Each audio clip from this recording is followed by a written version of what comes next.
બનાસકાંઠા જિલ્લા કલેક્ટર શ્રી મિહિર પટેલે જિલ્લાવાસીઓને વધુ વરસાદની આગાહી વચ્ચે સાવચેત રહેવા કરી અપીલ. મુશ્કેલ પરિસ્થિતિમાં કંટ્રોલ રૂમનો સંપર્ક કરવા અનુરોધ.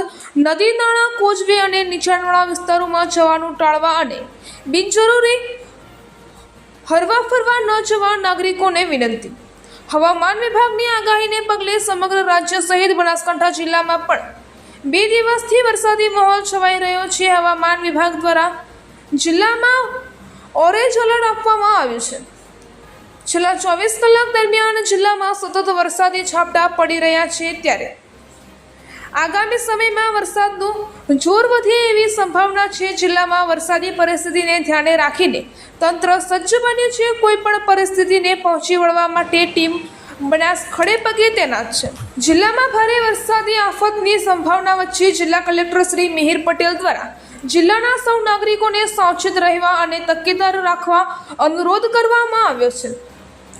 જિલ્લાવાસીઓને કલેક્ટર શ્રી મિહિર પટેલે નદી નાળા કોઝવે અને નીચાણવાળા વિસ્તારોમાં જવાનું ટાળવા અને બિનજરૂરી હરવા ફરવા ન જવા નાગરિકોને વિનંતી કરી છે. જિલ્લામાં હાલ વરસાદની સ્થિતિ સામાન્ય છે, છતાં પણ લોકોને સાવચેત રહેવા જણાવ્યું છે.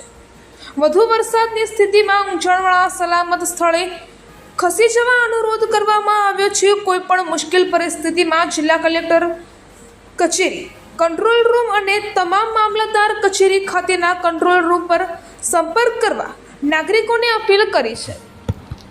સૌને નમસ્કાર. હું મિહિર પટેલ, કલેક્ટર બનાસકાંઠા. આપણે સૌ જાણીએ છીએ કે સમગ્ર ગુજરાતમાં ભારે વરસાદી વાતાવરણ છે. બનાસકાંઠા જિલ્લાની વાત કરીએ તો પાછલા 24 કલાકમાં એવરેજ 17 mm જેટલો વરસાદ પડ્યો છે. આમ વરસાદના સંદર્ભમાં હાલમાં પરિસ્થિતિ સામાન્ય છે. આમ છતાં હવામાન વિભાગ દ્વારા બનાસકાંઠા જિલ્લામાં આજરોજ ઓરેન્જ એલર્ટ આપવામાં આવેલું છે. આથી સૌ બનાસકાંઠા જિલ્લાના નાગરિકોને મારી નમ્ર વિનંતી છે કે તકેદારી અને સાવચેતીના ભાગરૂપે નદી નાળાના જે નીચાણવાળા વિસ્તાર છે, ઓવર ટોપિંગ થતું હોય તો જે કોઝવેવાળા વિસ્તારો છે ત્યાં આગળ જવાનું ટાળીએ. બિનજરૂરી બહાર ફરવાનું ટાળીએ અને ખૂબ વરસાદની પરિસ્થિતિમાં ઊંચાણવાળા વિસ્તારો અને સુરક્ષિત વિસ્તારો ઉપર જવાનું પસંદ કરીએ. કોઈપણ મુશ્કેલીની ઘટનામાં કલેક્ટર કચેરી ખાતે તથા તમામ મામલતદાર કચેરી ખાતે 24 કલાક કાર્યરત કંટ્રોલ રૂમનો સંપર્ક કરીએ. ધન્યવાદ.